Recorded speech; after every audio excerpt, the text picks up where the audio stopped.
नमस्कार. ज्ञानेशांचा संदेश ही सद्गुरू श्री वामनराव पै यांची हरिपाठावरील प्रवचनं आपण वाचत आहोत. आज आपण 19व्या अभंगापासून सुरुवात करतो आहोत. अभंग 19. वेदशास्त्र पुराण श्रुतीचे वचन, एक नारायण सार जप. जप तप कर्म हरिविण धर्म, वाऊगाची श्रम व्यर्थ जाय. हरिपाठी गेले ते निवांतची ठेले, भ्रमर गुंतले सुमन कळिके. ज्ञानदेवी मंत्र हरिनामाचे शस्त्र, यमे कुळ गोत्र वर्जी येले. अभंगाचा भावार्थ. नारायण नामाचा जप हेच एक सर्व साधनांचं सार आहे. या सिद्धांताला वेद, श्रुती आणि शास्त्र यातील वचनं प्रमाण आहेत. हरिविण म्हणजे हरिनामाविणं केलेलं जप तप कर्म धर्म आदी सर्व साधनं म्हणजे व्यर्थ श्रम होय आणि अंती त्यांचा काहीच उपयोग होत नाही. याच्या उलट जे हरिपाठी गेले, हरिनामस्मरणाचा मार्ग ज्यांनी चोखाळला, ते कमलकलिकेत शांत झालेल्या भ्रमराप्रमाणे निवांत झाले. ज्ञानेश्वर महाराज सांगतात की हरिनाम मंत्र हे सामर्थ्यशाली शस्त्र नामधारकाच्या हाती असल्यामुळे प्रत्यक्ष यमसुद्धा त्यांच्याकडे वाकड्या नजरेने पाहू शकत नाही. थोडक्यात स्पष्टीकरण. वेदशास्त्र पुराण श्रुतीचे वचन, एक नारायण सार जप. हरिपाठातून ज्ञानेश्वर महाराजांनी हरिनामस्मरणाचा उपदेश सर्वांना त्यांच्या कल्याणार्थ केला आहे. त्यांनी सांगितलेल्या नामजपाच्या सिद्धांताला वेदशास्त्राचा आधार असेल का, असा प्रश्न जर कोणाला पडला तर त्यांच्या निरसनार्थ ज्ञानेश्वर महाराज पहिल्या चरणात सांगतात की नामजप हे सर्व साधनांचं सार आहे. या सिद्धांताला वेद, शास्त्र, पुराण आणि श्रुती यात पूर्ण आधार आहे. वेदशास्त्र संमत असाच हा सिद्धांत आहे. ऐक रे जना तुझ्या स्वहिताच्या खुणा, पंढरीचा राणा मना माझी स्मरावा. मग कैचे रे बंधन वाचे गाता नारायण, भवसिंधू तो जाण येची तिरी सरेल. सकल शास्त्राचे सार हे वेदांचे गव्हर, पाहता विचार हाची करीती पुराणे. किंवा वेदांचा संवाद श्रुतीचा अनुवाद, नामाचा मकरंद पुराण वदे. नामजप हे सर्व साधनांचं सार आहे. याचा अर्थ नामजप न करता अन्य कितीही साधनं केली तरी ती व्यर्थ होत. याच्या उलट इतर काहीही न करता नुसता नामजप केला तरी तो साधकांचे अत्यंतिक कल्याण करतो. याचं कारण इतर साधनांना उपाधी आणि बंधनं आहेत, तर नाम हे उपाधिरहित आणि बंधनातीत आहे.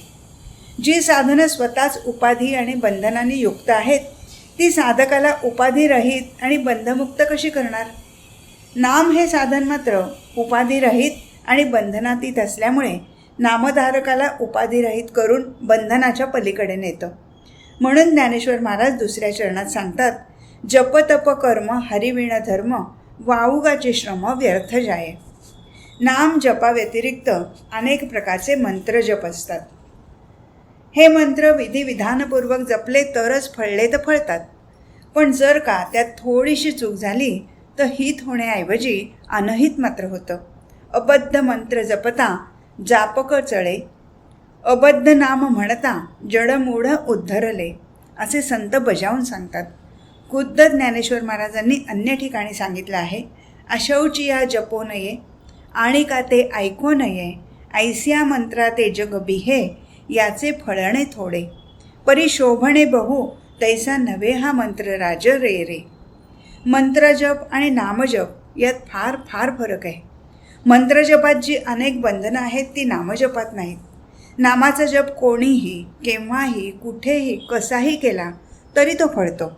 याच्या उलट मंत्रजप विधिविधानपूर्वक करावा लागतो आणि त्याशिवाय त्याला इतर बरीच बंधनं असतात.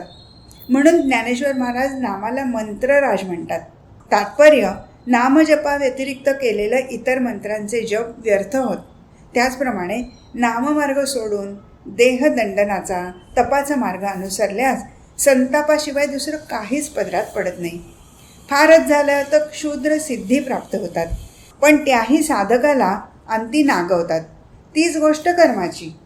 विधिनिषेधपूर्वक केलेल्या कर्मानं केवळ फजिती मात्र होते. निषेध टाळण्याचा प्रयत्न केला ते विधी होत नाही. आणि विधी साधण्याच्या प्रयत्नात निषेध टाळता येत नाही. म्हणून हरिप्रेमाविणं केलेलं कर्म व्यर्थ होय. धर्मासंबंधीही असंच आहे. धर्माचं वर्म न समजता केलेला धर्म हा धर्म नसून अधर्म होय. नाम हे धर्माचं वर्म होय. निजधर्म चोखडा, नाम उच्चारू घडघडा. नामाच्या उच्चारात चोख धर्म आहे असं ज्ञानेश्वर महाराजांनी अन्य ठिकाणी सांगितलं आहे. प्रेमपूर्वक भगवंताचं स्मरण, नामस्मरण हाच खरा स्वधर्म होय. जगात दिसणारे निरनिराळे धर्म हे या स्वधर्माची रूपं होत. धर्माधर्मातील भेद, तंटे, बखेडे आणि त्याकरता होणाऱ्या लढाया आणि युद्ध हे सर्व प्रकार स्वधर्माच्या विस्मरणामुळेच होतात. वास्तविक धर्म म्हणजे स्वधर्माचं प्रकटीकरण होय. आकाशाकडे पाहून ओ फादर इन हेवन, हे आकाशातील बापा, अशी चर्चमध्ये देवाला प्रेमाने हाक मारणारा ख्रिश्चन, कान धरून गुडघ्यावर नमाज पडणारा मशिदीतील मुसलमान आणि देवळात जाऊन मोठमोठ्याने घंटा वाजून देवाची प्रार्थना करणारा हिंदू हे एकाच परमेश्वराचं स्मरण आपापल्या पद्धतीप्रमाणे करत असतात. म्हणून ईश्वर स्मरण हा स्वधर्म आहे आणि या स्वधर्मात सर्व धर्म एकरूप आहेत. हे वर्म लक्षात घेतल्यास धर्माधर्मातील विरोध पार मावळून जातील. तात्पर्य, नाम हे धर्माचं वर्म आहे आणि म्हणून नामा वाचून धर्म व्यर्थ होय. तिसऱ्या चरणात ज्ञानेश्वर महाराज म्हणतात, हरिपाठी गेले ते निवांतची ठेले, भ्रमर गुंतले सुमन कळिके. कमलखंडातील मकरंद सेवन करण्यासाठी भ्रमर त्यात प्रवेश करतो आणि तिथे तो इतका रमतो की कमळाच्या पाकळ्या केव्हा मिटल्या गेल्या हे त्याला कळतही नाही. तो भ्रमर कमळात प्रवेश करून कमळाशी एकरूप होतो, शांत होतो. त्याचप्रमाणे नामाच्या द्वारे नामधारक प्रभूचरण कमळात प्रवेश करतो आणि देवाचं प्रेमसुख भोगण्यात इतका रमून जातो की त्याचं जीवपण संपून देवपणात कधी रूपांतर होतं हे त्याला कळतही नाही. प्रभूचरणी प्रेमसुख सेवन करता करता साधक हरिरूप होतो, निवांत होतो, शांत होतो. शेवटच्या चरणात ज्ञानेश्वर महाराज सांगतात, ज्ञानदेवी मंत्र हरिनामाचे शस्त्र, यमे कुळ गोत्र वर्जियेले. सुदर्शन चक्र हे भगवंताच्या हातातील श्रेष्ठ शस्त्र आहे. त्याचप्रमाणे भगवन नाम हे नामधारकाच्या हातातील सामर्थ्यशाली शस्त्र आहे आणि म्हणून यम त्याच्याकडे वाकड्या नजरेने तर पाहूच शकत नाही, पण त्याचं कुळगोत्र हे सुद्धा तो वर्ज करतो. याचा भावार्थ असा की नामाने जे प्रतिभाज्ञान साधकाला मिळतं, प्राप्त होतं, त्या ज्ञानाच्या प्रकाशात त्याला आपल्या स्वरूपाचा साक्षात्कार होतो आणि त्याचबरोबर स्वतःच्या अमरत्वाचा बोधही होतो. या बोधामुळे त्याला यमाची भीती बाळगण्याचं कारणच उरत नाही. झाला प्रेतरूप शरीराचा भाव, लक्ष्येला ठाव स्मशानीचा.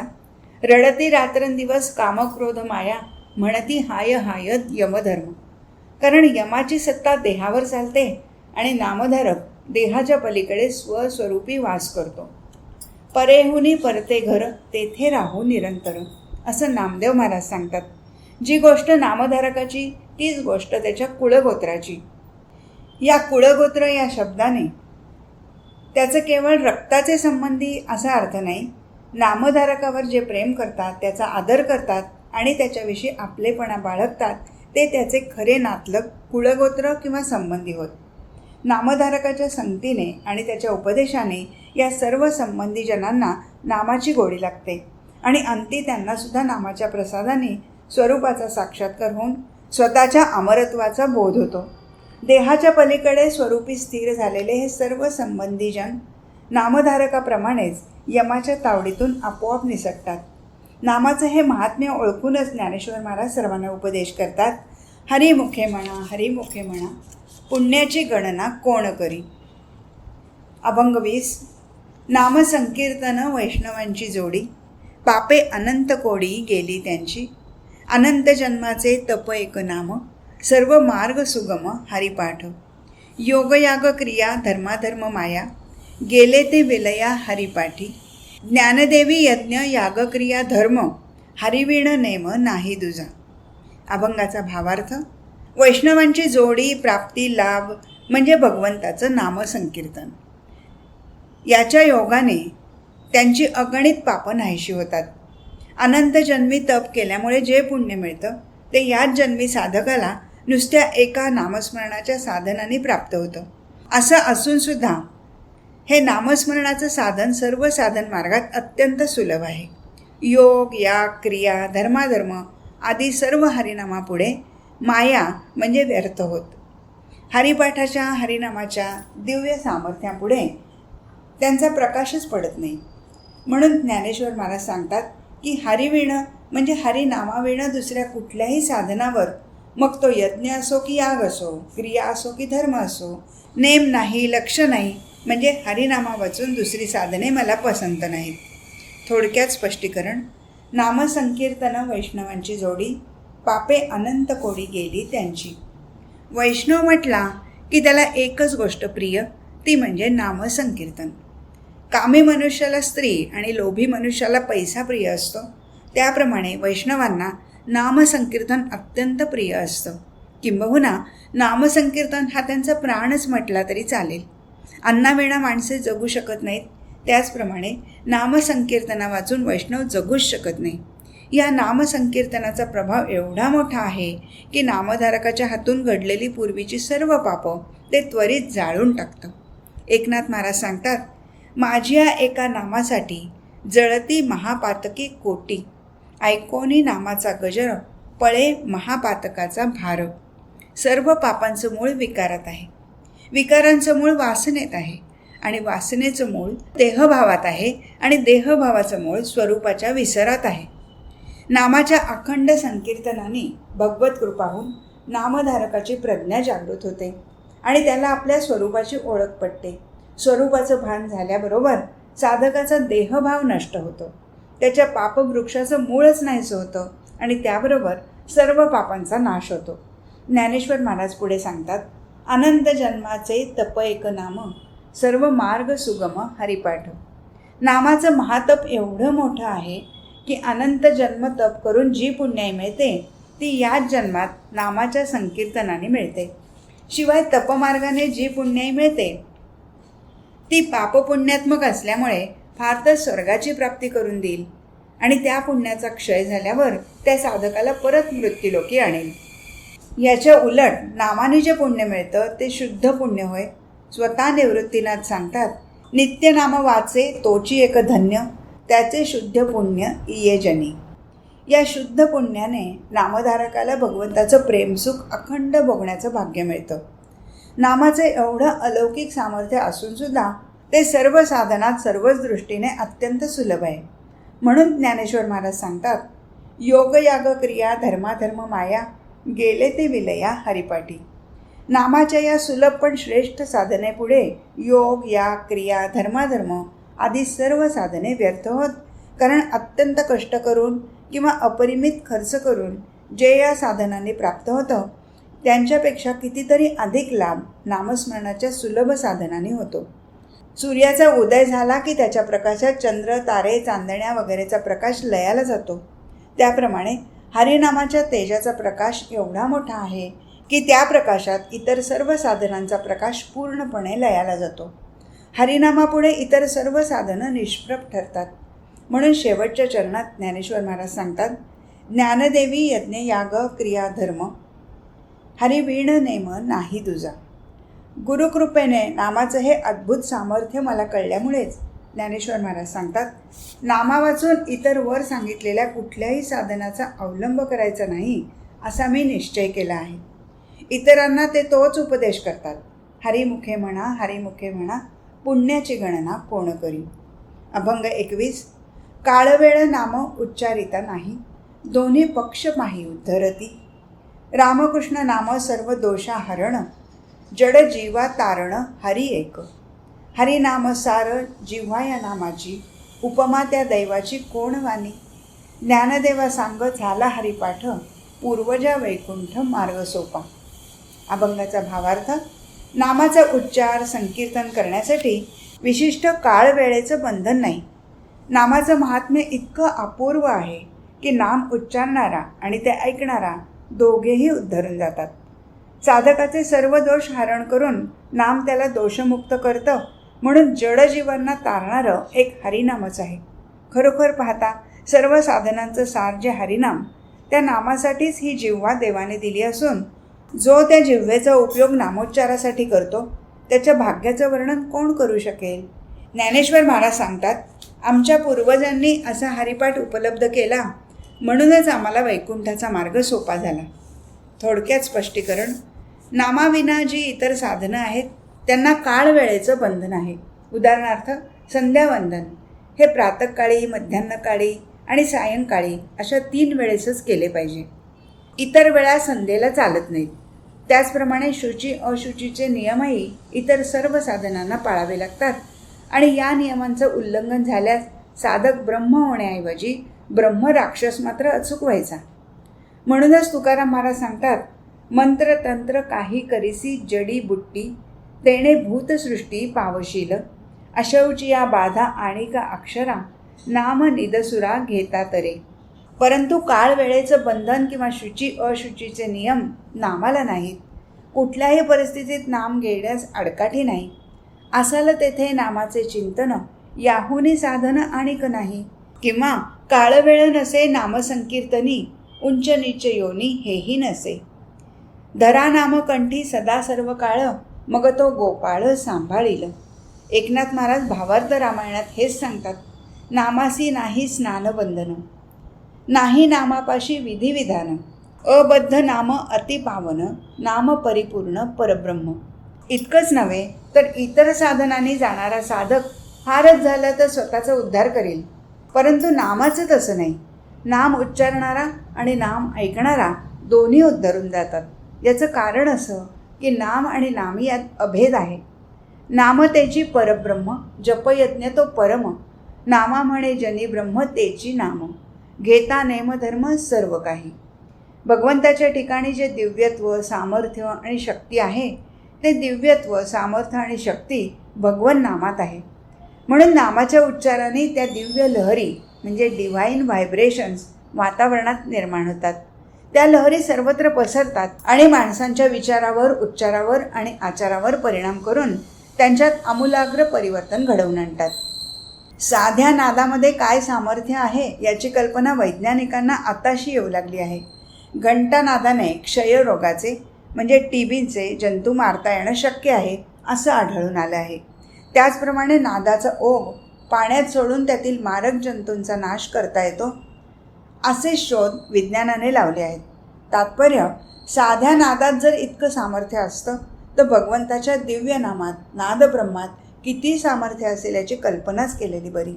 संगीतात विशिष्ट प्रकारचे राग आळवताना वातावरणात ज्या लहरी किंवा स्पंद निर्माण होतात त्या नादलहरी वृक्षांवर इष्ट असे परिणाम घडवून आणतात. हे वनस्पतीशास्त्राने सिद्ध केलं आहे. संगीताच्या नादलहरी जर वृक्षांवर परिणाम करू शकतात तर भगवन नामाच्या उच्चाराने, घोषाने ज्या दिव्य लहरी निर्माण होतात त्यांचा इष्ट परिणाम माणसावर होऊन त्यांच्या जीवनात परिवर्तन घडले नाही तरच नवल. म्हणूनच ज्ञानेश्वरीत ज्ञानेश्वर महाराज सांगतात, ऐसे माझेनी नामघोषे, नाहीसी करीती विश्वाची दुःखे, अवघे जगची महासुखे, दुमदुमीत भरले.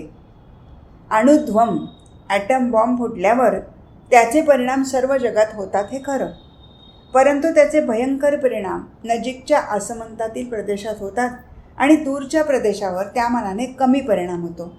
त्याचप्रमाणे नामोच्चार किंवा नामसंकीर्तन ज्या ठिकाणी घडतं त्या जागेच्या सर्व आसमंतातील माणसांवर ते अधिक परिणाम करतं आणि थोडाफार परिणाम दूरच्या माणसांवर होतो. या ठिकाणी एक गोष्ट लक्षात ठेवली पाहिजे की अणुध्वमची म्हणजे ॲटम बॉम्बची शक्ती विध्वंसक आहे तर नामाची शक्ती विधायक आहे. विध्वंसक कार्य चटकन दुग्गोचर होतं आणि फारच कमी वेळात घडतं, पण विधायक कार्य आकाराला येण्यासाठी वेळ लागतो. हिरोशिमा या जपानी शहराचा ॲटम बॉम्बने क्षणात विध्वंस केला, पण ते शहर पुन्हा बांधायला कित्येक वर्षे लागतील. असो, नामाच्या या सूक्ष्म आणि दिव्य सामर्थ्याने नामाचा उच्चार करणारे आणि ते ऐकणारे या दोघांचा उद्धार होतो. म्हणून पुढच्या चरणात ज्ञानेश्वर महाराज सांगतात, रामकृष्ण नाम सर्व दोषा हरण, जड जीवा तारण हरी एक. रामकृष्ण नाम, भगवन नाम हे सर्व दोषांचं हरण करणारं आणि जडजीवांना संसारसागर तारून नेणारं असं एकच सुलभ साधन आहे. ज्याप्रमाणे परिसाचा लोखंडाला स्पर्श झाला की त्याचं सोन्यात रूपांतर होतं, त्याप्रमाणे जीवाला दिव्य नामाचा स्पर्श झाल्याबरोबर त्याचे सर्व दोष नाहीसे होऊन त्याचं देवात रूपांतर होतं. असे हे अलौकिक नाम जिव्हेने नित्य घेणं हेच तिचं मुख्य काम आहे. हरिनाम सार जिव्हा या नामाची उपमा त्या दैवाची कोणवानी, किंबहुना त्यासाठीच ही जिव्हा परमेश्वराने सर्वांना दिली आहे. परंतु दुर्दैवाने बहुतेक सर्व लोकांची जिव्हा नेमकं हेच काम करत नाही. दातात अडकलेले पदार्थ जिव्हेने सारखे काढत राहणे, दुसऱ्यांना जीभ दाखवून वेडावणं, इतरांची निंदा करणं, विनाकारण दिवसभर जिव्हेला बडबड करण्याच्या कामाला लावणं, असे सर्व काम जीभ करते. करत नाही फक्त एकच काम, आणि ते म्हणजे नामोच्चार. याचा परिणाम जीवाला अपरिमित दुःख भोगावं लागतं. जिव्हेचं महत्त्व फार आहे. जिव्हा हे एकच इंद्रिय असं आहे की तिला हाड नाही, आणि तिच्या ठिकाणी 3 प्रकारच्या इंद्रियांचा त्रिवेणी संगम झाला आहे. पहा, वाचा रूपाने कर्मेंद्रिय, रसनेच्या रूपाने ज्ञानेंद्रिय जिव्हेत हजर आहे, आणि मनाच्या रूपाने अंतरेंद्रिय या जिव्हेत गुप्त रूपानं वास करतं. ज्याप्रमाणे भूमध्य समुद्रात लष्करीदृष्ट्या जिब्राल्टरला अत्यंत महत्त्व आहे, त्याप्रमाणे जीवनात प्रापंचिक आणि आध्यात्मिकदृष्ट्या जिव्हेला फार महत्त्व आहे. शत्रू किंवा मित्र करण्याचं सामर्थ्य जिव्हेत आहे. आरोग्य घडवण्याचं किंवा बिघडवण्याचं सामर्थ्य जिव्हेत आहे. त्याचप्रमाणे जीवाला देव किंवा दैत्य करण्याची शक्ती जिव्हेत आहे. या जिव्हेचं महत्त्व ओळखूनच सूक्ष्मदृष्टीच्या संतांनी तिचा उपयोग स्वतः नामस्मरणाकडे केला आणि दुसऱ्यांना तोच उपदेश केला. ज्ञानेश्वर महाराज सांगतात की जो आपली जिव्हा हरिनामाच्या कामी लावतो तो हरिरूप होतो, आनंदरूप होतो, आत्मज्ञानी होतो आणि देवाचं प्रेमसुख अखंड भोगतो.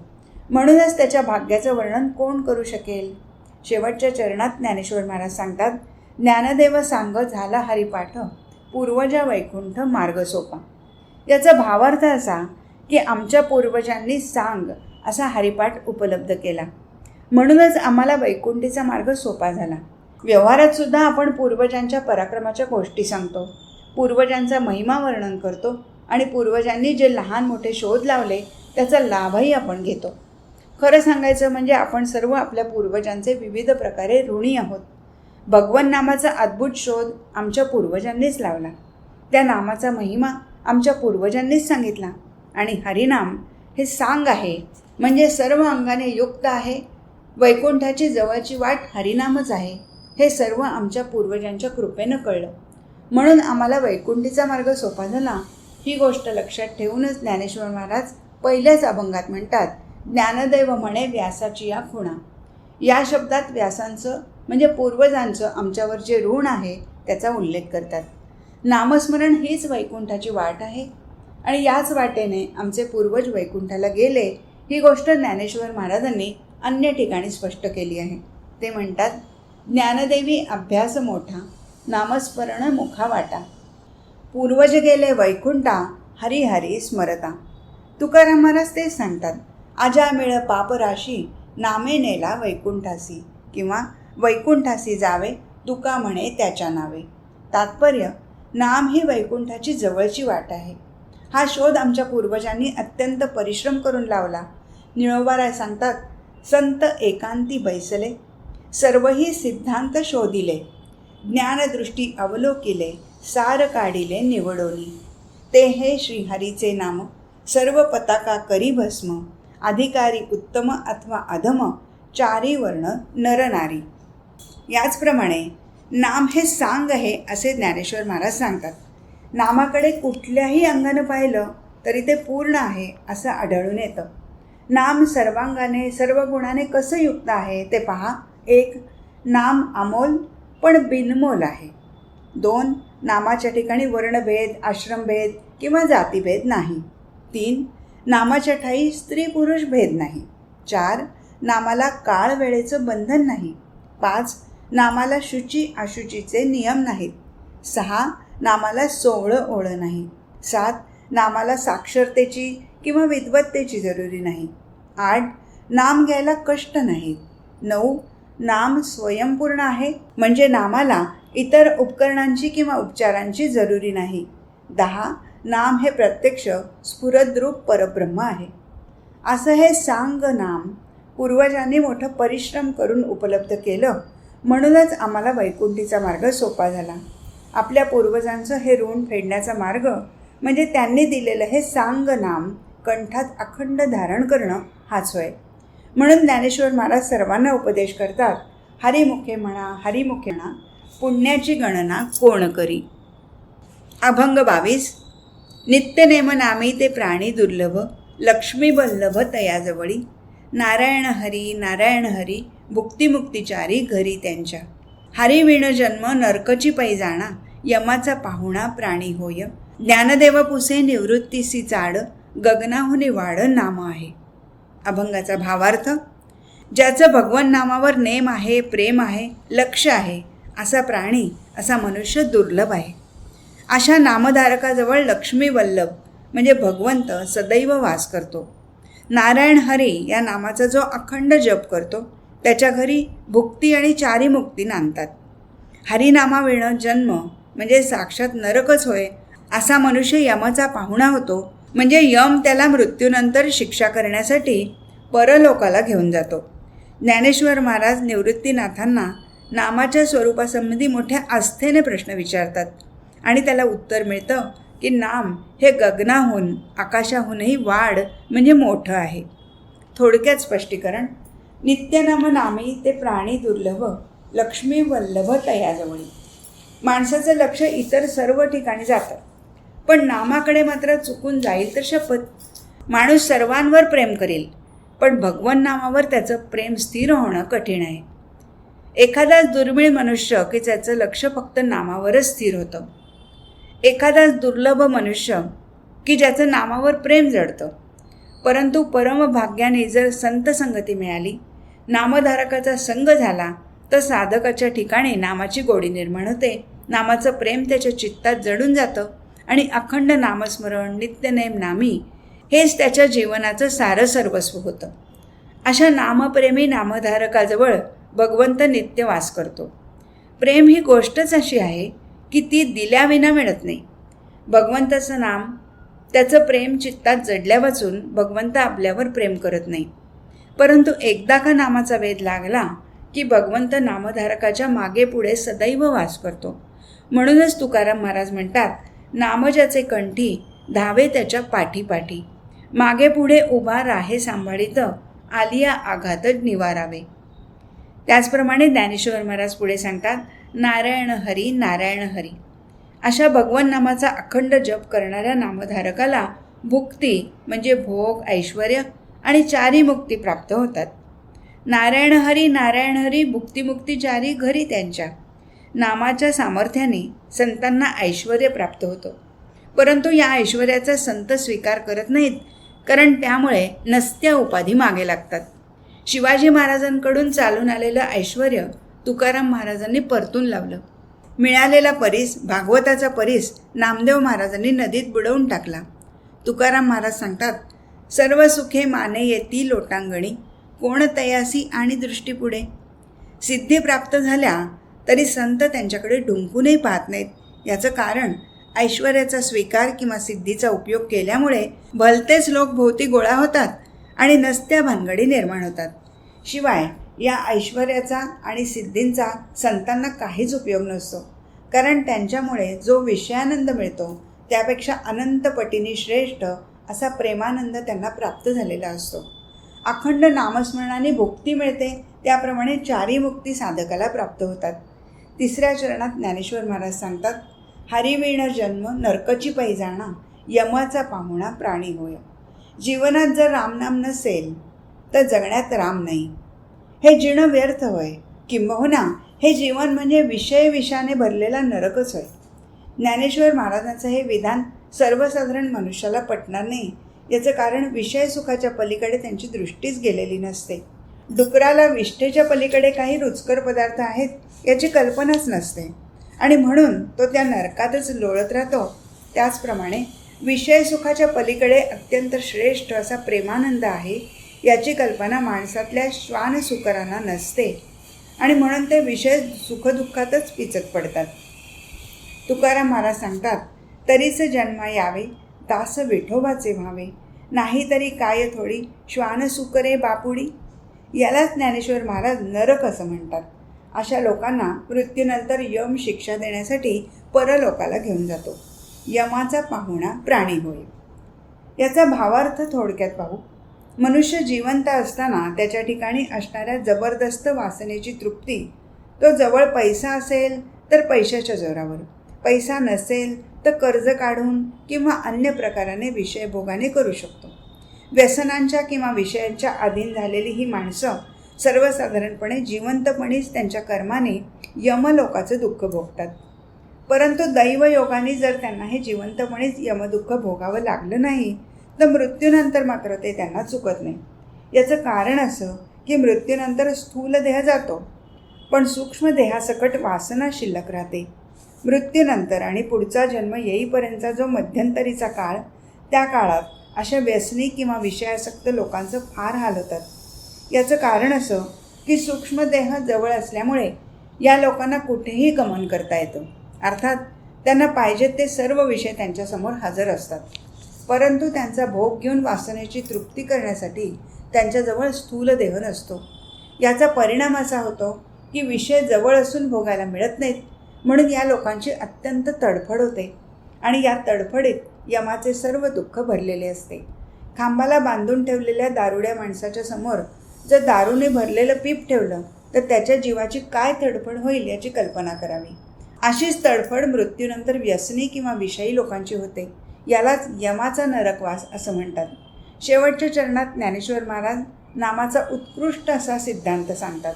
तो म्हणजे नाम हे आकाशापेक्षा मोठं आहे. ज्ञानदेव पुसे निवृत्तीची चाड, गगनाहुनी वाड नाम आहे. भगवन नाम हे आकाशापेक्षा 3 प्रकारांनी मोठं आहे. पहिला प्रकार, आकाश हे 5 महाभूतांपैकी एक आहे आणि ते जड आहे. त्याच्या उलट नाम हे चैतन्य घन आहे. याचं कारण ते चैतन्याचं शुद्ध स्फुरण आहे म्हणून. एका जनार्दनी नाम शुद्ध चैतन्य निष्काम. चैतन्य हे जडापेक्षा श्रेष्ठ असल्यामुळे चैतन्य घन असं नाम जड आकाशापेक्षा श्रेष्ठ आहे हे सिद्ध होतं. दुसरा प्रकार, आकाश अत्यंत विस्तृत आणि व्यापक आहे. सर्व भूतमात्रांना आपल्या पोटात ठेवण्याचं सामर्थ्य या आकाशात आहे.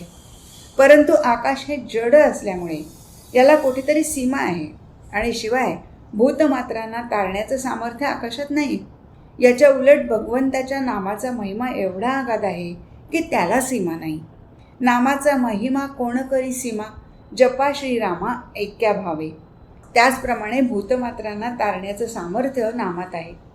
नामेची तारिले कोट्यानु हे कोटी, नामे हे वैकुंठी बैसविले. आणि म्हणूनच नाम आकाशापेक्षा वाढ मोठं श्रेष्ठ आहे. तिसरा प्रकार, आकाशासकट अनंत ब्रह्मांड भगवंताच्या उदरात आहेत. अनंत ब्रह्मांडे जयाची उदरी, तो बालक हरी हा नंदाघरी. असा हा हरी भगवन नामाला संपूर्ण वश होतो. भगवंताला अंकित करून घेण्याचं सामर्थ्य नामात आहे, परंतु ते आकाशात नाही, म्हणून नाम आकाशापेक्षा वाढ मोठं आणि श्रेष्ठ आहे. नामाचं हे महात्म्य ओळखूनच ज्ञानेश्वर महाराज सर्वांना उपदेश करतात. हरिमुखे म्हणा, हरिमुखे म्हणा, पुण्याची गणना कोण करी. आज इथेच थांबू. हरि ओम तत्सत.